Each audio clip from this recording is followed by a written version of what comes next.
Hi, I'm Barb, Maple PhD, and I am doing something a little different today. I am participating in the 2024 Mid-Year Board Game Tag, which is kind of looking at the games that we've played so far this year in 2024 and picking out a few favorites and standouts and surprises and that sort of thing. This was started by Rolling Reggie, so be sure to go check out his channel. I'm tagging it below in the comments. Or actually description. And also I was tagged by Bits in Biology, which is a board game channel a bit after my own heart. Similar to me, she looks for connections to board games and biology, whereas I do board game and astronomy. So if you like this sort of thing, if you like science and board games, I would definitely go check out her channel. And so without further ado, here we go. Let's go through. There were 8 questions that were posed by Reggie on his channel. Before I get into those, the first thing I wanted to say is, as of this recording, I have played 79 different titles this year, and I have 210 plays of those 79 different titles. So far, my favorite game that I have played since January this year, I'm limiting this to the new to me games. And for this year, it is Evacuation. This is a game by Vladimir Sushi, and it's the type of game that I absolutely love. The theme is space, so, you know, I was already in at that point. And what you are doing is you are moving your civilization from one planet that's dying to a new planet where you can set up your new civilization and hopefully not be dying. But this is one of those games, kind of like Underwater Cities and Woodcraft, where you have a very limited number of actions that you're going to get to take during the entire game. And at the beginning of the game, you start looking at everything you have and everything you would like to accomplish and think that there is no way you're going to get anything done by the end of the game. And truth be told, by the end of the game, you haven't done everything that you were hoping to do. But I always find that I've done way more than I thought I could. I've moved more of my people over to the new planet. I've gotten further along this evacuation track, whatever it's called. I've produced more things than I thought I could. And I've only gotten to play this a couple of times because it's fairly big and kind of long. But the plays that I've had of it have been really enjoyable, and I can't wait to try again.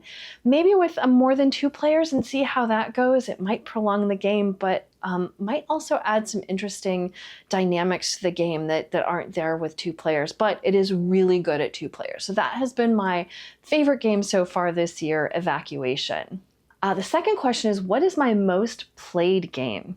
This year, it is The Artisans of Splendent Vale. This is an adventure-style game where I've been playing with my spouse. Actually, we played through a full campaign.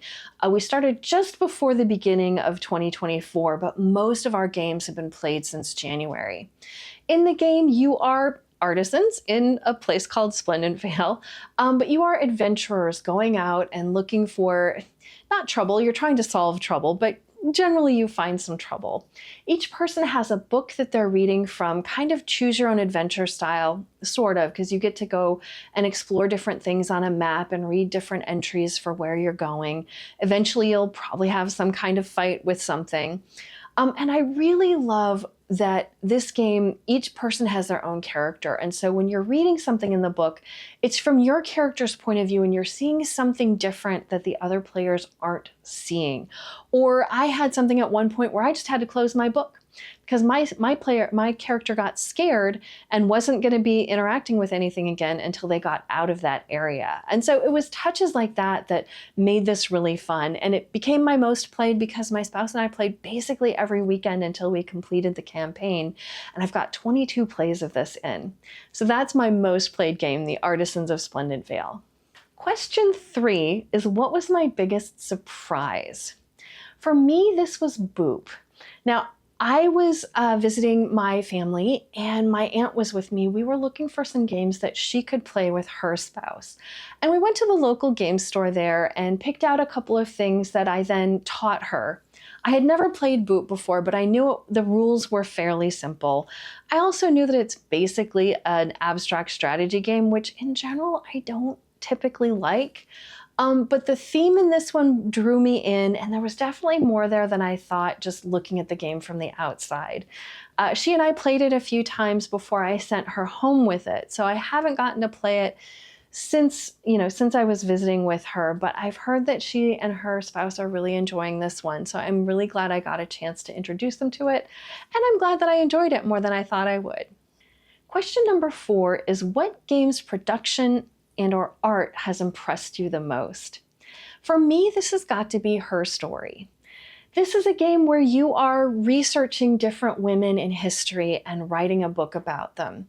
And now, this isn't a grandiose production. It isn't, a huge game. It's not super deluxeified. But what I really enjoyed is that just the retail version has some really nice touches. It has a nice neoprene mat instead of a board that you can roll out on the table. The board itself, that neoprene mat, looks a little bit like a cork board.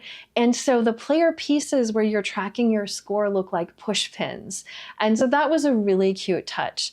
All of the art on the cards depicting these amazing women through history look really neat. And I love that they have chosen such a great diversity of women to feature in this I was going to say book. We're writing a book. It's a game.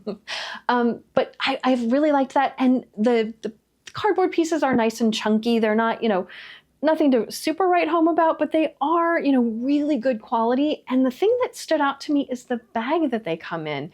It's like this faux leather feeling thing that stands up on its own. And it's just really satisfying to shake it and pull things out of it. And so for me, I was really impressed with, how a retail version of a game, not super deluxeified from Kickstarter. I did have a few Kickstarter things in the box, but what I understand is the stuff that I had in there was basically the retail edition, and it was such high quality that I was super impressed by it, and that's Her Story.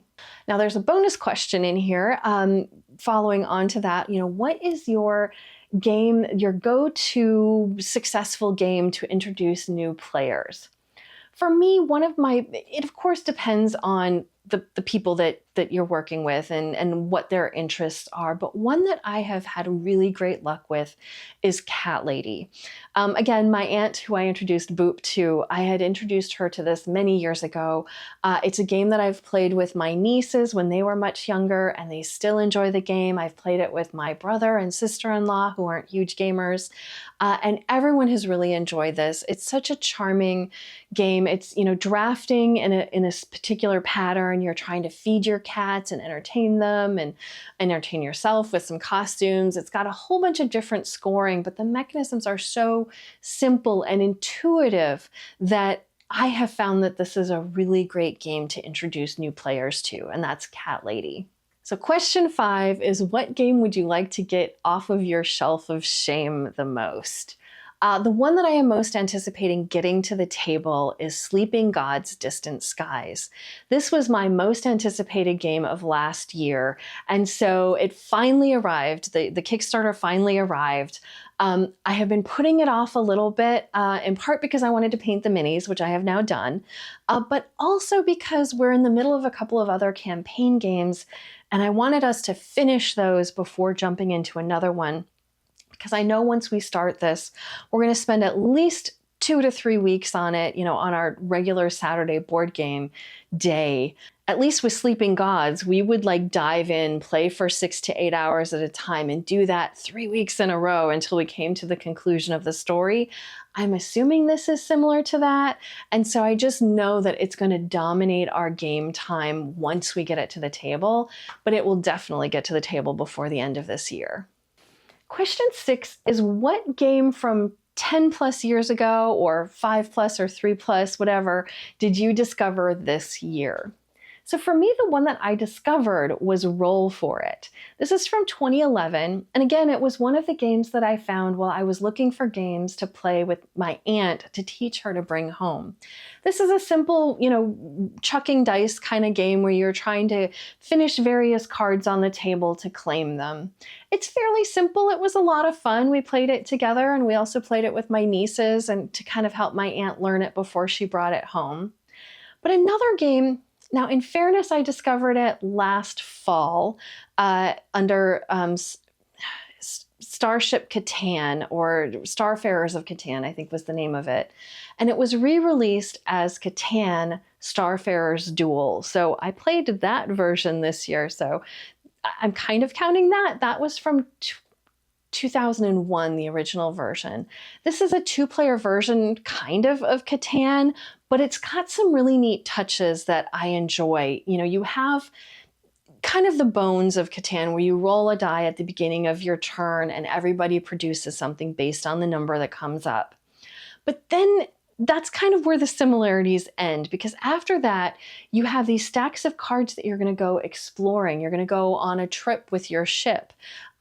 Based on the number that you rolled and the number of boosters you have on your starship, you get to go that many cards into the stack and choose 2 actions to do. Unless you upgrade, then you can do up to 4 actions. And those actions can be, you know, interacting with a trade post, or colonizing a planet so that you have more ways to get production. Or sometimes you'll get some pirates that come by. This is one that we've been having a lot of fun with. It can sometimes overstay its welcome. You play up to until someone has 10 points, and can take a little bit longer than we expect, but it's such an enjoyable experience, and there's definitely more interaction between the 2 players. Not necessarily like fighting each other for stuff, but because, you know, one player is dealing out the cards to the other, and so you're interested in what the other player is doing and what's coming up in their stacks, because you want to know what's there for your turn and whether you want to go into that stack or a different one. So that's Starfarers of Catan, or Catan Starfarers Duel, or something like that, the current name. So those were my 2 kind of games that I discovered this year that were a little bit older. Question 7 is about my most anticipated game that's coming out this year. This one was easy. Once I looked at all of the things that I have coming up, at least from Kickstarter, it is Clank Legacy 2.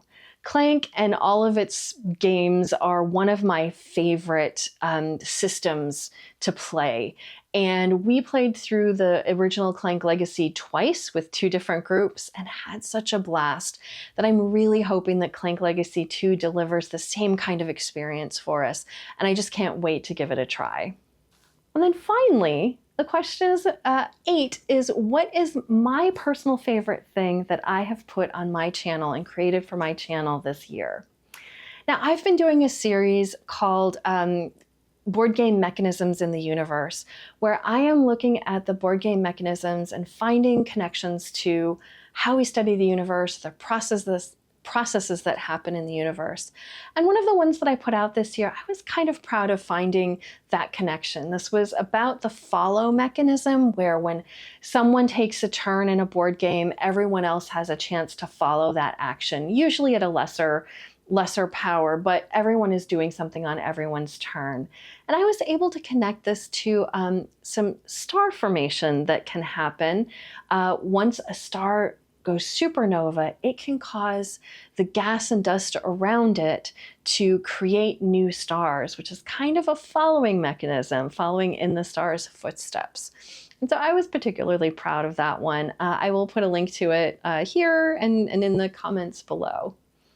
So that's it. Those are the 8 questions. It's been a really good year of gaming so far, and I'm really looking forward to what else is coming for the rest of the year. A lot of the other channels are tagging people in this. I'm a little bit late to the ball game, and so most of the channels I already know have been tagged. So I'm going to skip that part, but if you are a content creator, you want to do a video like this, please consider yourself tagged. It's a lot of fun, and you don't have to have someone tag you in order to participate. Otherwise, be sure to go check out, Bits in Biology and Rolling Reggie. I'll have those links in my description below, and we'll see you next time.